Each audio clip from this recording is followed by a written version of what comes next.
हेतु कथन करे शब्देभ्यश्च तस्यैव उत्थानम अवगम्यते है। विभिन्न श्रुतियों से भी जो सोया था उसी जीवात्मा का जगने की बात कही गई है, ईश्वर आदि अन्य का नहीं। कौन सी श्रुति है वो? तथा ही पुनः प्रतिन्यायम प्रतियोन्या द्रवती बुद्धांता एव। श्रुति कहती है पुनः जिस प्रकार आया था और जहां से आया था, प्रति न्यायम जिस प्रकार आया था और प्रतियोनि जहां से आया था, तो क्या करता है उसी के लिए बुद्धांता एव आद्रवती। वह प्रतियोनि जीव जहां से आया था वही जगह पर उसी जागृत स्थान को अनुभव करने के लिए उसी तरह से और उसी शरीर में लौट जाता है। इमा सर्वा प्रजार गच्छन्त्य एतम ब्रह्मलोकम न विन्दन्ते हर गच्छन्त्य। रोज रोज जाता आता है, एक बार गया और फिर आएगा नहीं, फिर हर कहाँ से घटेगा, है ना। हर कहने से ज्ञापन होता है जो रोज जा रहा है वो रोज ही आ रहा है, वही जा रहा है वही आ रहा है, इसे कोई दूसरे का आने का प्रसंग नहीं है। तय व्याघ्रो वा सिंहो वा वृको वा वराह वा कीटो वा पतंगो वा दंशो वा मशवो वा यद्यद् भवन्ति तत् आभवन्ति इत्यम शब्दाः। इस प्रकार ये सारी प्रजा प्रतिदिन जाती हुई भी उस ब्रह्मलोक को नहीं जानते, वह हर के आधार पर और प्रतियोनि प्रति न्यायम उसके आधार पर पूर्व में, और यहाँ पर दूसरा नामों को लेकर के कह दिया। वे इस श्लोक में व्याघ्र सिंह भेड़िया शुकर कीट पतंग डसने वाले जंतु अथवा मच्छर है, जो भी है हुए थे सुषुप्ति आदि से पूर्व जो थे वैसे के वैसे वे पुनः ही हो गए। सुषुप्ति से पहले जो जैसे थे सुषुप्ति के बाद वही हो गए। ये कार्य इत्यम आदि शब्द स्व प्रबोधाधिकारे। इस प्रकार की जो श्रुतियां स्वाप और जागृत के गमनागमन के आदि प्रकरणों में पठिता नामांतरोत्थाने न आत्मांतरोत्थाने सामंजस्य हो। इसलिए दूसरा कोई आत्मा ईश्वर या दूसरा कोई जीव उत्थान कर रहा है ऐसे कहने पर ये सब वाक्य सामंजस्य को प्राप्त नहीं होते। चौथा हेतु कर्म विद्या विधिभ्यश्च एवमेव अवगम्यते। कर्म विद्या विधिभ्यः कर्म और विद्या, कर्म विधि और विद्या में उपासना विधि, उनसे भी ऐसा ही मालूम होता है कि वही है, आएगा सोने के बाद जगेगा तो वही जगेगा, मानना पड़ेगा। अन्यथा ही कर्म विद्या विधेय अनर्थकस्य नहीं तो कर्म विद्या की विधियां, कर्म विधियां और विद्या की विधि ये सब क्या हो जाएंगे, व्यर्थ हो जाएंगे। अन्योत्थान पक्ष ही सुप्त मात्र मुच्यते आपत्त्यता। ये दूसरा जग गया ऐसे कहोगे, जो आदमी सो जाए वो मुक्त हो जाएगा, ये कहना पड़ेगा ना। जब सो गए आप मुक्त हो गए, क्योंकि जो आ रहा है दूसरा सुबह वो दूसरा ही आ रहा है, जो बंधन में पहले था वो तो आया नहीं, फिर तो उसको मुक्त हो गया कहना पड़ेगा। एवं चेत यदि ऐसा मानते हो फिर ये बताओ किम कालांतर फले न कर्मणा विद्या वा कृतम से, बताओ कालांतर से में फल प्रदान करने वाले इन कर्मों के और उपासनाओं का विधियों से क्या लाभ होगा। इतना ही नहीं, अपिच अन्योत्थान पक्षे यदि तावत् शरीरांतरे व्यवहारमाणो जीव उत्तिष्ठेत तत्र व्यवहार लोक प्रसंग स्यात्। और दूसरी बात, अन्य का उत्थान का पक्ष यदि मान के चलते हैं तो यदि अन्य शरीर में व्यवहार करने वाला जीव इस शरीर में उठ गया, दूसरे शरीर में उठ गया, यही तो करे ना। उस शरीर में, जैसे शरीर में हम हैं तो हम सो गए और जग गए आपके शरीर में, और आप जग गए हमारे इस शरीर के अंदर है, फिर क्या होगा इसमें समस्या। कहते हैं तब तो समस्या ही व्यवहार माणो जीवोत्तिष्ठेत तत्र व्यवहार लोक प्रसंग स्यात्। वहां का सब व्यवहार खत्म हो जाएगा कि उस शरीर में आपने कर्जा ले लिया, होता है ना लोन, वो कर्जा ले लिया है, 10 लाख रुपए ले लिया, क्योंकि सुबह आने के बाद तो उसमें आना नहीं है आपको, है? आप दूसरे शरीर में चले जाओगे। अब वहां का जो व्यवहार हुआ था 10 लाख के कर्जा कौन चुकाएगा? जो आप उसमें चले गए आप चुकाओगे? आप तो कहोगे मैं तो लिया ही नहीं, मेरा हस्ताक्षर भी नहीं। आपकी अपनी स्टाइल होगी ना हस्ताक्षर करने की, क्योंकि मेरा नाम भी नहीं बोलोगे आप। चेहरा तो वही, शरीर तो वही है ना। लेकिन उस शरीर का जीवात्मा जब सो गया वो वापस उसमें लौटा नहीं, उसे दूसरे शरीर में रहने वाला आ गया है। अब वो उसके किसी और शरीर में चला गया, तब जितना व्यवहार उस पूर्व व्यक्ति ने किया था और सब व्यवहार गड़बड़ा जाएगा कि नहीं गड़बड़ाएगा? ये सारी जो कर्जे की व्यवस्था, खाने पीने का सब काम खराब हो जाएगा। और जो है आदमी मान लो शादी हुई और वो सो गया, जगते ही बोलेगा तू कौन आ गई भाग यहाँ से, मैं तेरे से शादी नहीं किया, मैं से दूसरा हूं। सारा काम खराब हो जाएगा। किसको कौन किसे शादी करे? एक रात के लिए कोई करेगा क्या? तो सब व्यवहार चौपट हो जाएगा, जिसमें पूर्वापर्य अनेक काल पर्यंत जो संबंधित व्यवहार होते हैं वो व्यवहार खराब हो जाएंगे। कालांतर फलेन कहते व्यवहार मानव जीव उत्तिष्ठति तत्र व्यवहार लोभ प्रसंग यह आपत्ति होगी कि जो जिस शरीर में सुप्त है वो उसमें नहीं उठ रहा है ना, क्योंकि जो जिस शरीर में सोया था यो ही यस्मिन् शरीराणि अथ तत्र सुप्त उत्तिष्ठेत कल्पना अनर्थकम स्यात्। इसलिए अथ तत्र सुप्त उत्तिष्ठेत, जो सोया था वो जग गया, ये कल्पना ही व्यर्थ हो जाएगी, क्योंकि उसी शरीर में नहीं जग रहा है ना। यदि वो दूसरे शरीर में जग भी रहा हो तो मान भी लिया जाए, उसका जगने का क्या लाभ है ना? इस शरीर में सोया, हाँ कई बार उल्टा हो जाए तो लाभ तो होगा। यदि ब्रह्मज्ञानी का शरीर में आप जग जाए हैं तो कुछ लाभ होगा? नहीं होगा तब भी, क्योंकि तुम जो जग रहे हो तुम अपनी कूड़ा करकट लेकर के जग रहे हो, अपनी कूड़ादान लेके जा रहे हो, वो शरीर क्या कर लेगा? इसलिए कल बताया था ना, आप मंदिर में चले जाएं और वहां दारू पी लोगे, कहोगे हम पवित्र हो गए, पुण्य हो गए हमको। चाहे मंदिर में दारू पियोगे तो भी पाप ही है, दारू तो दारू है। वहां तो चरणामृत पीना है कि दारू पीना है?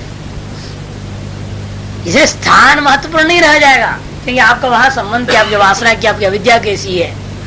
इसीलिए कहते हैं यदि ऐसा मान लो सोया हुआ जग भी जाए तो उसका जगना बेकार हो जाएगा। अथ तत्र सुप्तः उत्तिष्ठेत, तत्र में अन्य शरीर, इस शरीर में सो करके अन्य शरीर में सोया हुआ जग गया तो कह भी दोगे ना, तादृश कल्पना व्यर्थ ही होगी। क्यों? यो ही यस्मिन् शरीरे सुप्त स तस्मिन् उत्तिष्ठति अन्यस्मिन् शरीरे सुप्त अन्यस्मिन् उत्तिष्ठति इति क्वस्याम कल्पनायां लाभ स्यात्। बता इस कल्पना के क्या लाभ होएगा? जो जिस शरीर में सोया है वह उसी में जगता है, अथवा अन्यस्मिन् शरीर में सोकर के अन्यस्मिन् शरीर में उत्तिष्ठति। ऐसे दोनों कल्पनाओं में किस कल्पना में क्या लाभ, विचार करके तो देखो। कल्पनायां कोस्याम कल्पनायां लाभ स्यात्, यथार्शी कल्पना में क्या लाभ होगा बताओ। जो जिस शरीर में सोया है वह उसमें ही नहीं उठता है। यो ही यस्मिन् शरीरे सुप्त तस्मिन् न उत्तिष्ठति, तस्मिन् न उत्तिष्ठति, अन्यस्मिन् शरीरे सुप्त अन्यस्मिन् उत्तिष्ठति। और अन्य में सोया, शरीर में सोया व्यक्ति अन्य में जग जा रहा है। ऐसे ही दिखाने में, कल्पना करने में क्या लाभ है आपको ये बताओ। उसी में जगता है कहने में तो लाभ है, वो हमारे पक्ष, सिद्धांत पक्ष है। जिसमें सोया उसी में जग गया वो जीवात्मा, इसमें लाभ दिखता है। लेकिन तुम्हारे मत में उसमें सोकर को उसमें नहीं जगता, किंतु अन्य में सोकर अन्य में जगता है कहोगे, इस कल्पना में क्या लाभ है? कोई प्रयोजन सिद्ध नहीं हो सकता।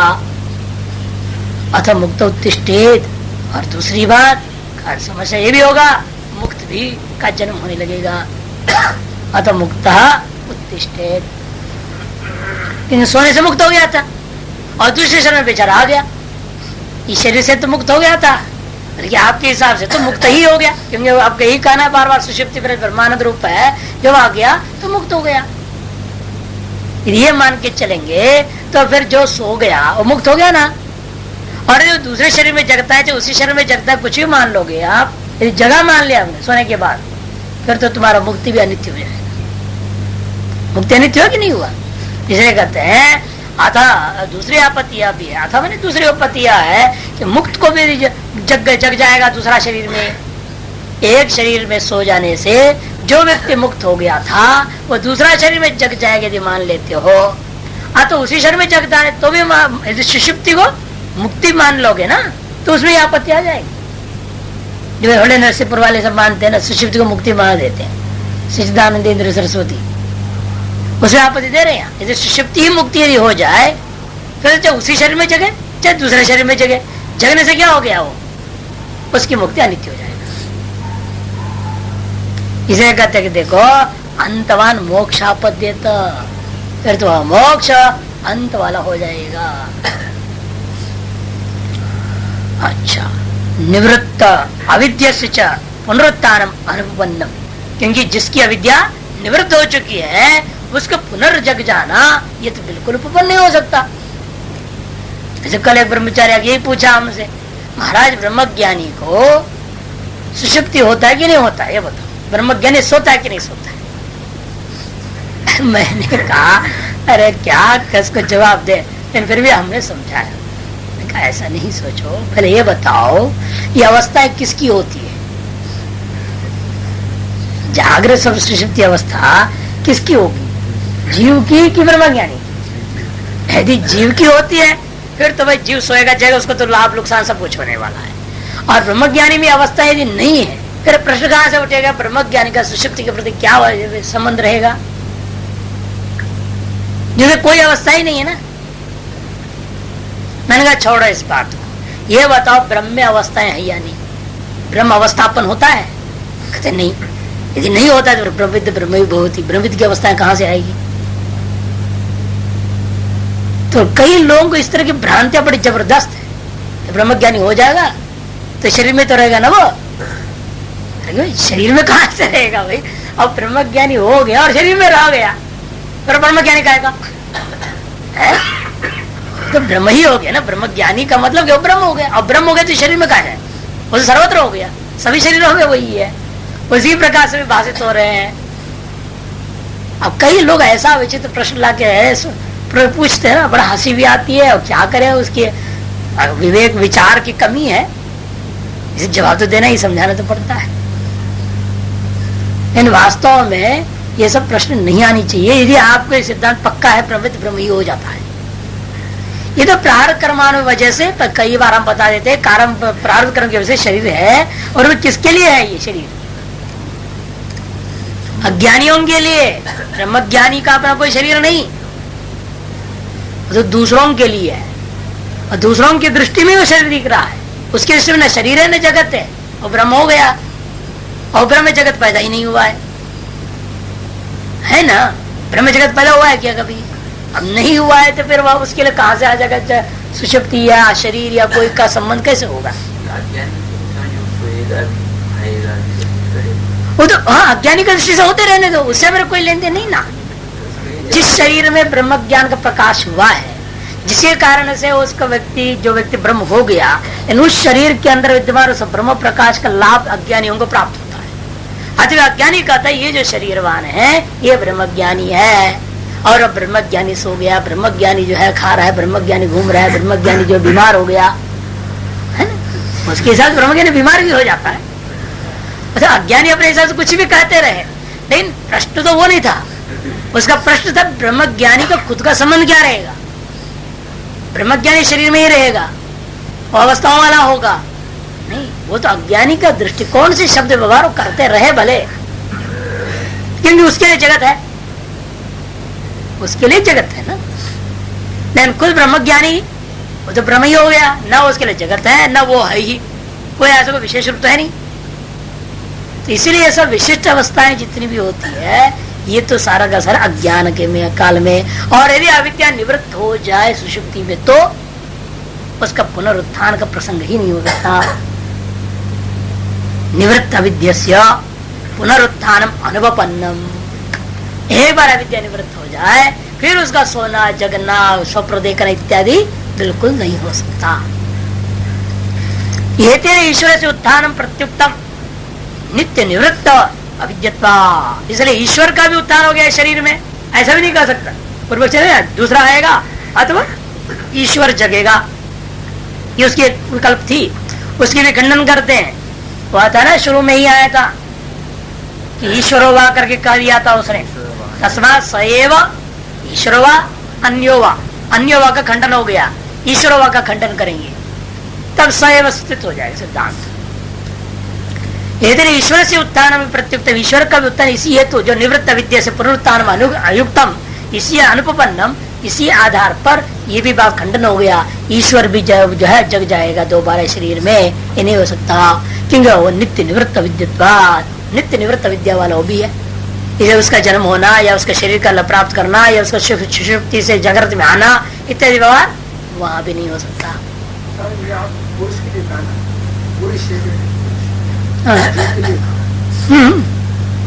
जीव तो जगेगा, लेकिन पूर्व पक्ष नहीं मान रहा ना जीव, वो जीव जो सो गया मुक्त हो गया बोल रहा है ना, इसलिए उसे खंडन करना पड़ रहा है। आप जब सोते तो आप मुक्त हो जाते हो क्या?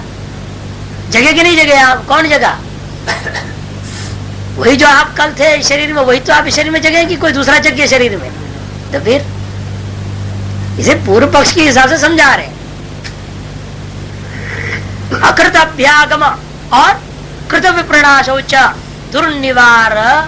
दुर्निवारो अन्योत्थान पक्ष वे दोनों दोष का आप निवारण नहीं कर पाएंगे यदि दूसरा ही इसमें जगता है ऐसे मानोगे तो।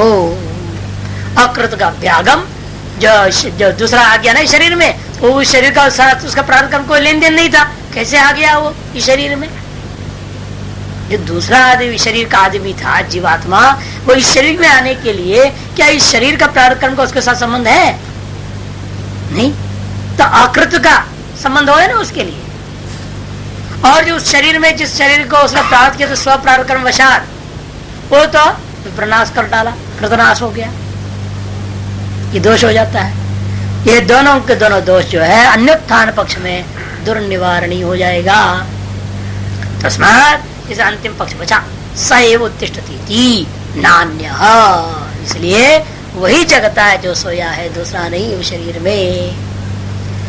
लेकिन पूर्व पक्ष ने एक बात कहा तो उसका उठा रहे, यत् पुनरुक्तम, जो उसका दृष्टांत था जल राशि में कश्चित बिंदु को डाल दो तो फिर दोबारा बिंदु को उठा भी दोगे, यही वह बिंदु है, व्यवहार नहीं हो सकता है।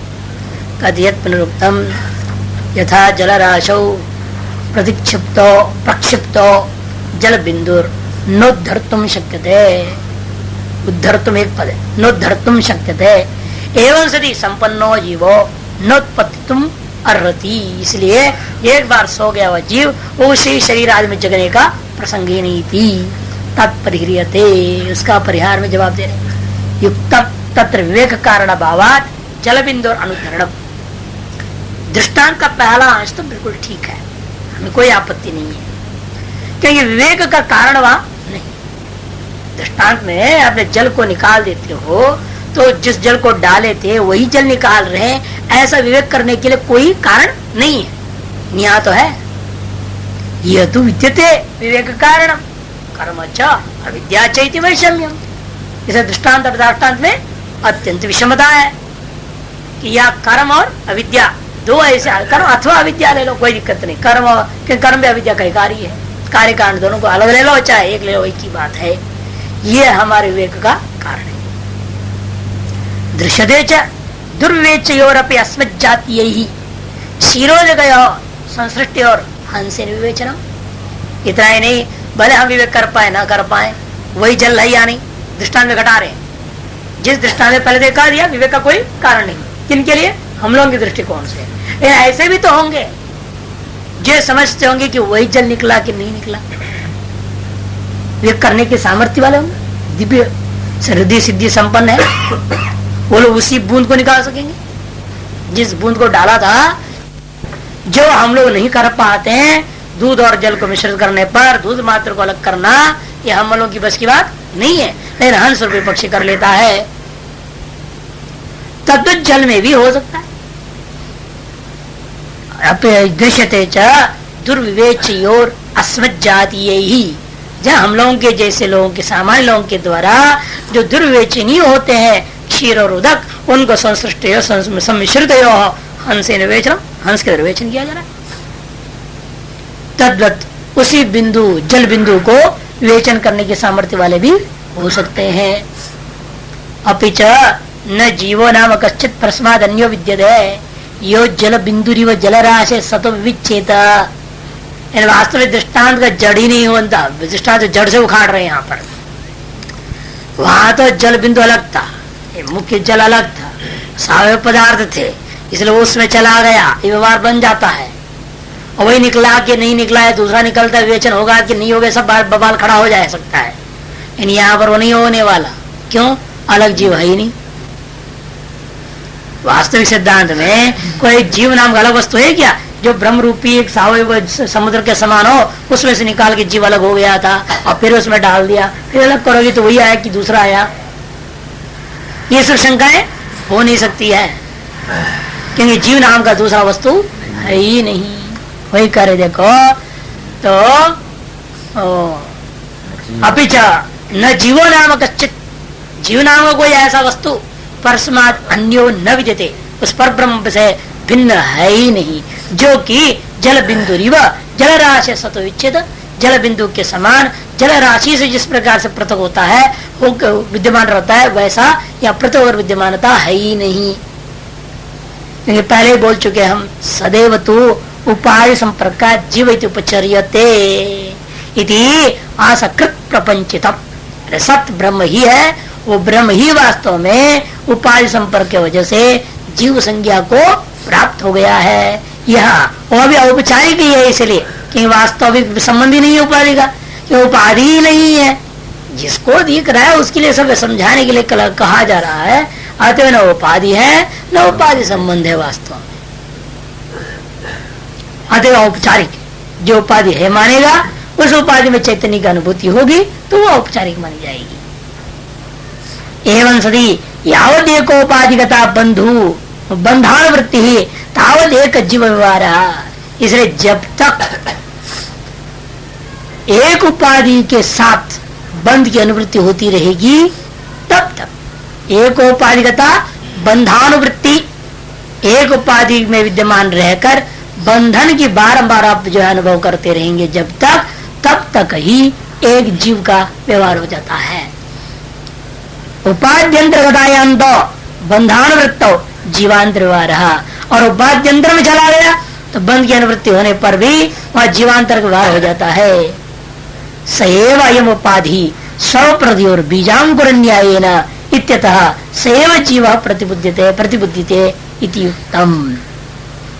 बंध की अनुवृत्ति अन्य उपाधिगत होने पर अन्य जीव व्यवहार होता है। सुषुप्ति और जागृत में वह यह उपाधि बीजांकुर न्याय से धारा चल रहा है, ऐसे माननी चाहिए, रोज रोज हो रहा है। एक ही उपाधि है, अन्य उपाधि हो जाए तो फिर वो अन्य जीव जैसे व्यवहार हो जाता है। अन्य जीव का मतलब क्या? जैसे अभी आप है देवदत्त नाम वाले मान लो, है ना, अब ये शरीर मर जाए, दूसरा शरीर में जन्म हो गया, क्या उसमें भी देवदत्त नाम होगा? कि यही माँ बाप वहां में होंगे, यही भाई बहन होंगे क्या वहां पे? कुछ नहीं। अतएव संज्ञा बदल गया, आकार बदल गया, उपाधि बदलने से आप वही होने के बावजूद लोग क्या कहेंगे? ये दूसरा है हमारा। आपको भी पूरी के सारी विस्मृति हो जाती है और आप भी से मेरे को नया जन्म मिल गया, एक दूसरा ही मैं हूँ, वो नहीं हूँ। कोई याद भी दिला दे आपको पूर्व जन्म, आगे मेरे से बकवास है, इसने जो है ना जादू कर दिखा दिया, क्यों झूठा, ये कहोगे? सब जादू है बोल देते। वैज्ञानिक तो मानेगा ही नहीं सिद्धियों को। साहब बाबा पीछे पड़ गए, कितनों के ऐसे पीछे पड़ गए, क्यों मानते नहीं? कहे नहीं ये सब जादू है, या आंख बांध दिया इसने, या कोई तंत्र मंत्र पुड़िया बांध रखा हो ना इधर उधर, यूं हाथ कर देता होगा, ऐसी ऐसी कल्पना। इसलिए कहते हैं वास्तव में उपाधि अंतर्गत होने पर बंध अनुवृत्तो, बंध की अनुवृत्ति तो है ना, इसलिए आपको क्या कहा जाए? जीवांतर की व्यवहार हो जाता है। अच्छा, सएव अयम उपाधि। लेकिन यहाँ क्या हो रहा है? रोज जगते हो आप तो उसी उपाधि का संबंध हो रहा है कि दूसरी उपाधि मिल रही है आपको? वही उपाधि के साथ संबंध हो रहे हैं। इसलिए आपका निर्णय लेना पड़ेगा स्व प्रबोध और स्वाप प्रबोध बीजांकुर न्याय की धारा से वही जीव इसमें जगता है, दूसरा नहीं, ये सिद्ध होता है। अब प्रसंग संगत्या विचार करते, तीनों अवस्थाओं का विचार हो गए ना, जागृत, स्वप्न और सुषुप्ति। अब तीनों अवस्थाओं से पृथक जीवात्मा सिद्ध कर दिया। ये जागृत से का अभिमानी जो जीव है वो इस जागृत से भिन्न है, इसलिए क्योंकि इसके बिना भी वो स्वप्न में रह गया है ना। स्वप्न की चर्चा से अपने आप ही सिद्ध हो जाता है कि जागृत से भिन्न जीव है। और उसमें यह भी सिद्ध हो गया, स्वप्न में जो जागृत सिद्ध नहीं कर पा रहे थे आप स्वयं ज्योतिष वो भी वहां सिद्ध हो गया। लेकिन वहां भी वो टिका नहीं, इस सिद्ध हुआ कि स्वप्न से भी अलग वो आत्मा है। तो सुषुप्ति की चर्चा की है और वहां अपने सिद्ध किया आनंद रूप होता है, विश्राम के लिए ही जाता है, सुख ही सुख वहां पर अनुभव होता है उसको, और कुछ भी वो नहीं जानता। हम सुखम अस्वापसम न किंचित दवे विषम, ये कहता है। इसलिए वो आत्मा निश्चित रूपेण आनंद रूप भी है, सिद्ध हो गया। अद्वैत जीवात्मा जागृत स्वप्न से भिन्न सत्य चित्त आनंद स्वरूप है, ये सिद्ध हो गया। लेकिन कोई कहता है मूर्छा नाम का चीज है, बेहोश हो जाता है जो आदमी, वो न जागृत में उस समय में, न स्वप्न है, न सुषुप्ति है। इसको एक अलग अवस्था मानना चाहिए या नहीं मानना चाहिए?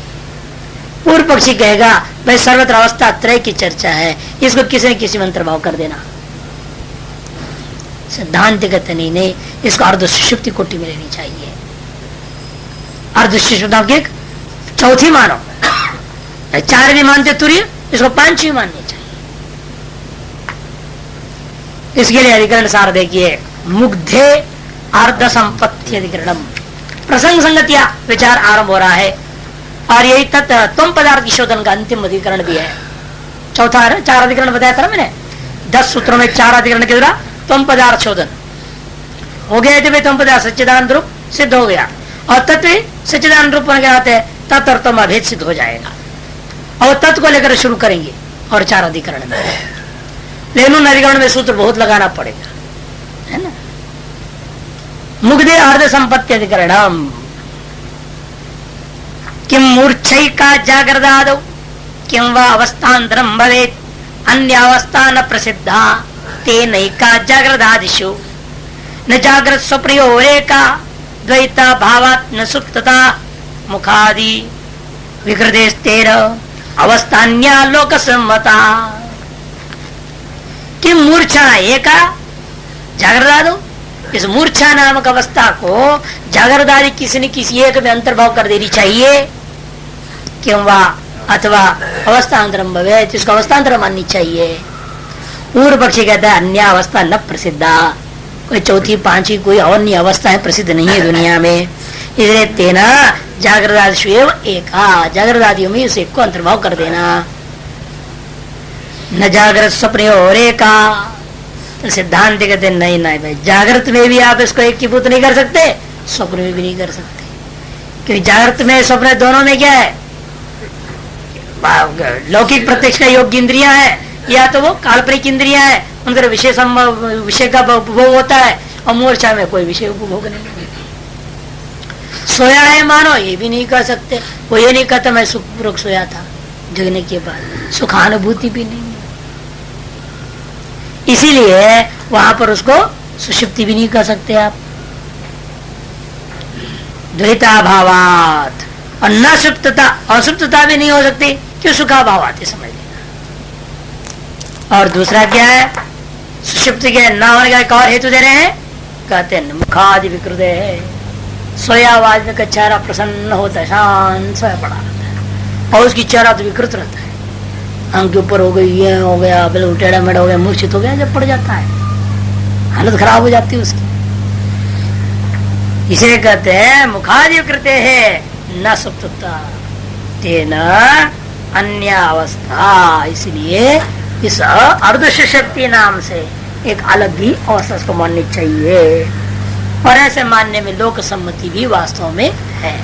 पूर्व पक्ष वाले कहा तो लोक आदि में प्रसिद्ध नहीं है, लेकिन यह कहते नहीं लोक में प्रसिद्ध है ये बात, मूर्छा नाम की अवस्था। मुग्धे अर्ध संपत्ति परिशेषा। मुग्धे, मुग्धे माने मूर्छायाम, मूर्छा को मुग्ध शब्द से कहा गया। मूर्छावस्था में जीव की जो है ना अर्ध संपत्ति ही अर्ध सुषुप्ति के समान स्थिति हो जाती है, अर्ध सुषुप्ति स्थिति में रहता है। क्यों? क्योंकि परिशेषा, क्या करे, किसी भी अवस्था में उसको तो डाल नहीं पा रहे हो, है ना। इसलिए एक नई कल्पना करनी पड़ेगी, जो कि वो फिर उसको आप एक तो कहते हैं अवस्था त्रय विवेक क्यों कहते हो, अवस्था चतुष्टय विवेक करके तुरी का बोध होना चाहिए ना। कहते हैं बात ये है, मूर्छा रोज होता है क्या है? रोज होगा कोई मूर्छित? रोज रोज जिन अवस्थाओं से हम गुजर रहे हैं, सामान्य रूपेण सभी लोग, पशु भी पक्षियां भी सभी सर्व सामान्य रूपेण जिन अवस्थाओं से गुजरते हैं, उनकी अवस्थाओं के विवेक की यहाँ पर आवश्यकता है त्वम पदार्थ का शोधन करने के लिए। इसे अन्य शास्त्रों में भी अवस्था त्रय विवेक ही किया गया, अवस्था चतुष्टय नहीं। ये तो कभी कभार होता है, आपवादिक अवस्था विशेष है, वो नित्य अवस्थाओं में से नहीं है, इसे पृथक सिद्ध करने की अपेक्षा नहीं रहा। स्वयं ही व्यभिचारी सिद्ध हो गया है तो उसको क्या अलग सिद्ध करोगे, है? उससे अलग सिद्ध करने की जरूरत क्या?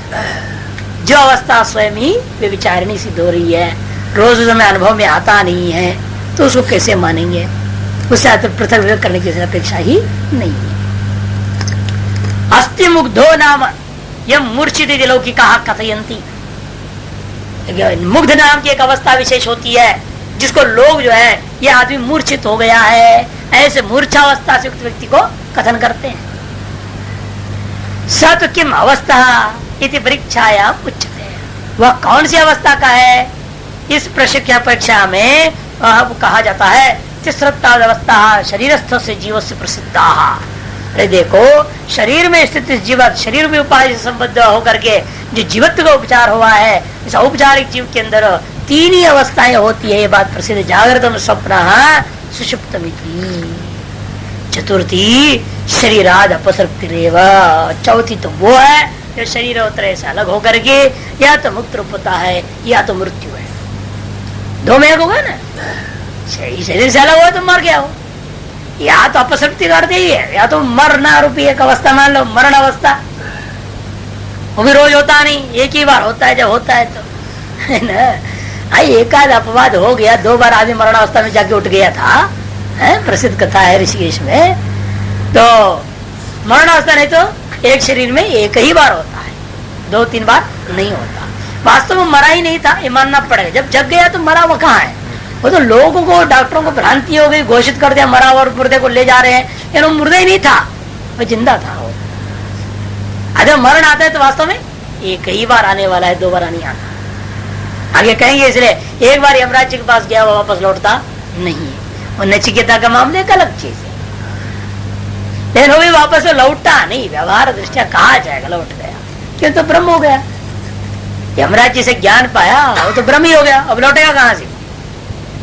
लौटा क्या? वो प्राण करवा जो शरीर जो लौटनी थी वो लौट गया, वो भी उसी की कृपा से, यमराज जी की कृपा से लौटी, नहीं तो नहीं लौटती वो भी। शरीर चला गया था, कहानी है ना वहां। वो शरीर भी नहीं आ सकता, प्रारब्ध कर्म वजह से विद्यमान वो शरीर भी नहीं लौट सकता था। ऐसे यमराज जी की इच्छा से वो आ गया और पिता ने उसके साथ व्यवहार किया, सब हुआ।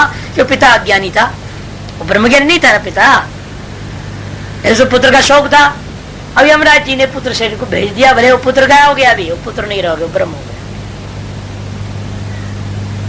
इसलिए यहाँ पर भी है कि भाई अज्ञान अवस्था को लेकर सब जब विचार होता है तो वास्तव में कहते कोई चौथा अवस्था क्या होगा? शरीर का मरना, आत्म शरीर से निकल कर मुक्त हो जाना, मुक्तावस्था मान तुरीय, या तो तुरीय है या तो मरणावस्था ही चौथी अवस्था है। और न तो पंचमी काचित अवस्था जीव से श्रुतो स्मृतो वा प्रसिद्धास्ति, और कोई 5वीं अवस्था जो है जीव का न तो श्रुति में प्रसिद्ध है न स्मृति में प्रसिद्ध है। तस्मात् चतुर्णाम अवस्था नाम अन्यतम अवस्था मूर्छा प्राप्ति ब्रूमः। इसे 4 अवस्थाओं में से एक न एक अवस्था में जिसमें भी हो सके उसमें अंतर्भाव कर देना मूर्छावस्था। ऐसा जो पूर्व पक्ष कहता है त्यम प्राप्त ब्रह्म न तद मुग्धो जागृत अवस्था भवितुम अर्हति। मुग्ध है मूर्छित व्यक्ति वो जागृत अवस्था वाला होगा, ऐसा नहीं कर सकते। नहीं अयम इंद्रिय विषयानी क्षता है। इस मूर्छावस्था में इंद्रियों से विषयों को देखता अनुभव करता नहीं है। पूर्व पक्ष से आदे तो ठीक करते हो, लेकिन वहां पर भी वो जगा हुआ ही रहता है। जागृत अवस्था में मानेंगे मूर्छा को कैसे? जैसे ईशुकार कहते बाण बनाने वाला, जो बाण बनाता था उसकी कहानी है कि वो राजा भी आके, चोर लोग आके चले गए, राजा भी आके बाद परीक्षा लेता है, वो भी आकर बाजा बजाते हुए जाते पूरा, और आके आके खड़ा भी हो गया बगल में राजा, लेकिन उसको होश ही नहीं था। लेकिन क्या वो सोया था? नहीं। मूर्छित था? नहीं। वो इंद्रियों से विषयों को देख रहा था? नहीं, लेकिन फिर भी जगा था। पूर्व पक्ष है ना, पूर्व पक्ष इसे होते बाहर का विषय देखा नहीं, जैसे आपका भी एक वहां बाजा पत्थर वहां देखते हो कि नहीं देखते? वैसे उसने नहीं देखा, इसलिए पूर्व पक्ष कहेगा इंद्रियों से विषयों को नहीं देख रहा है, वो बाण बना रहे इंद्रियों से तो बना रहा है। वो सिद्धांति बोले पकड़ेगा ना, सिद्धांति पॉइंट पकड़ेगा, तो आप सिद्धांति बोल देते हैं। पूर्व पक्ष है यहाँ, पूर्व पक्ष को कुछ नहीं देख रहा है। देखो इतनी बाजा बजी, गया नहीं देखने को, वहां तो सब भागते हैं वहां सड़क पे देखने के लिए। भले काम कर रहे हैं ना, आप भी छोड़ के जाते कि नहीं जाते? क्या हल्ला मच रहा है?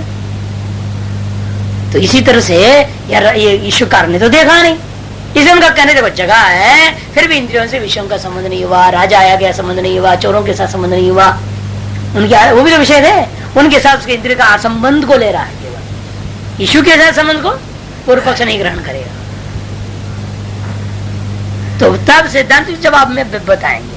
पहले वो घटा रहा है ईशुकार न्याय मुग्धो भविष्यति, ईशुकार न्याय से मुग्ध भी जागृत अवस्था में ही हम सिद्ध कर देंगे। कैसे सिद्ध करोगे भाई? कहते देखो यथा ईशुकारो जागृत ईशु आसक्त मना, जागृत में रहने के पर भी ईशु में आसक्त मन वाला है। तया नान्यान विषयान इच्छते मनस्तया, इसीलिए अन्यान विषय स्वयं करे पूर्व पक्षी, अन्य स्वयं अपने शंका में जवाब भी रख दिया है, उसने प्रश्न में ही जवाब है उसका। स्वयं कह रहा है ईशु में आसक्त मन वाला है, मन तो है ना, फिर मूर्छा कहाँ है? वो मूर्छा के साथ तुलना कहाँ होगी? वहां तो उसका मन भी कहीं नहीं लगा हुआ है ना मूर्छा में। अपने ही शंका जो उठा रहा है उसी में जवाब छिपा है। नान्यान विषयान इच्छते एवं मुग्धो जो है मुसल संपाता जनित दुखानुभव विग्रह मनस्तया, वो क्या कहता है?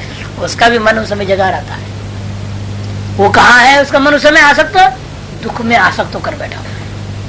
दुख कहाँ से आया? मूर्छावस्था में। अरे आपने पीटा था ना जोर से, जोर से खोपड़ी पर मारा आपने तो मूर्छित हो गया।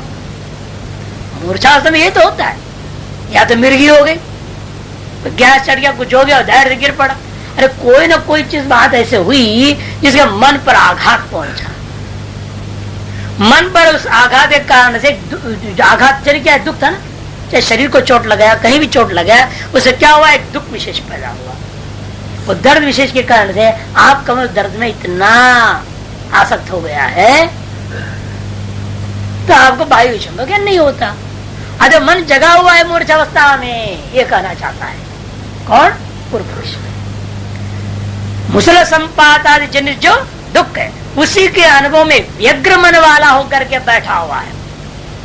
जागृदपि न अन्यान विषयान इच्छते, भले जगह है फिर भी उस मूर्छावस्था में से वो अन्य विषयों को नहीं देखता है। चेत न, ऐसा न कहो। अचेत मानत्वात का दोनों में अंतर है। ईशुकार का मन व्यग्र है ना, उसको हिला दोगे तो जगह की नहीं जगह।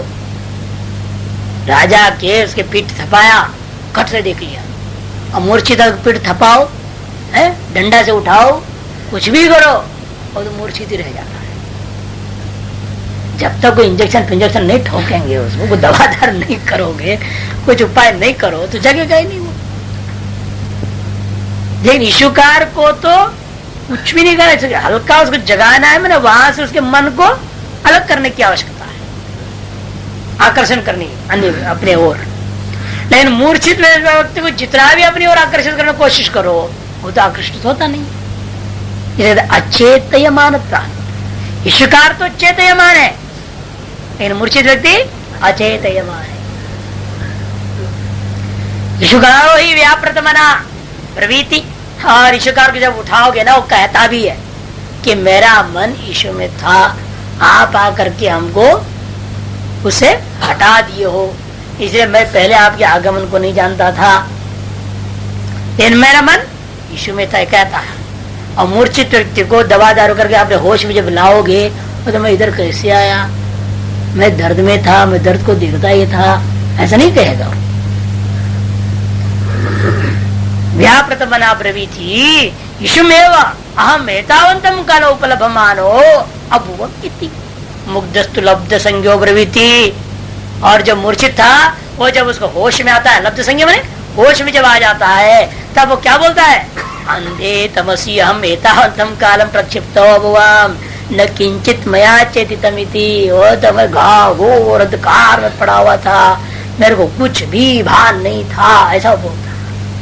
मूर्छित व्यक्ति को जब आप दवा दारू करके किसी तरह से ऑक्सीजन चढ़ा दिया, ग्लूकोज चढ़ा दिया, ये करते हैं ना, सब करना पड़ता है, तब जाकर के बेचारा वो होश में आता है।